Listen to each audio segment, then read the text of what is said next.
Pada hari setelah Yohanes Pembaptis melihat Roh Kudus turun ke atas Yesus, ia memperkenalkan Yesus kepada dua orang muridnya dan berkata, "Lihatlah anak domba Allah."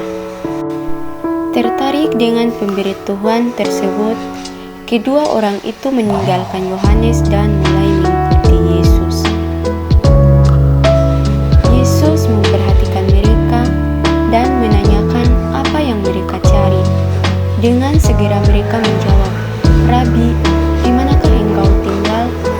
Yesus mengajak mereka ke rumah di mana ia tinggal, dan mereka menginap di sana dengan dia. Seorang dari mereka bernama Andreas. Andreas segera menemui saudaranya Simon Petrus. Ia berkata kepada Petrus, "Kami telah menemukan Mesias." Melalui kesaksian ini, ia menenangkan Petrus bagi Tuhan.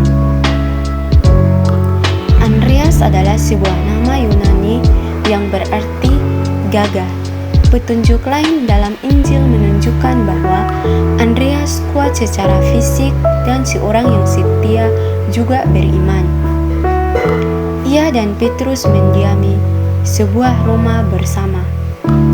Mereka adalah anak dari seorang yang bernama Yunus atau Yohanes, seorang nelayan kaya. Kedua orang muda itu telah bergabung dengan ayah mereka dalam usaha penangkapan ikan.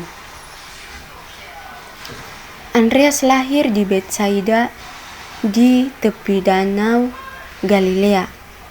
Meskipun Injil Yohanes menggambarkan pertemuan pertama Andreas dengan Yesus, ia tidak menyebutkan Andreas sebagai murid sampai beberapa lama kemudian. Injil Matius memberitahu bahwa ketika Yesus sedang berjalan menyusuri pantai danau Galilea, ia memanggil Andreas dan Petrus dan mengajak mereka untuk menjadi muridnya. Cerita ini tidaklah bertentangan dengan kisah Yohanes, melainkan menambahkan detail yang baru. Jika dibaca dengan teliti dalam Yohanes 1 ayat 35-40, menunjukkan bahwa Yesus tidak mengajak Andreas dan Petrus untuk mengikuti dia pada pertemuan pertama mereka. Andreas dan seorang murid lain yang bernama Filipus memperkenalkan kelompok orang Yunani kepada Yesus.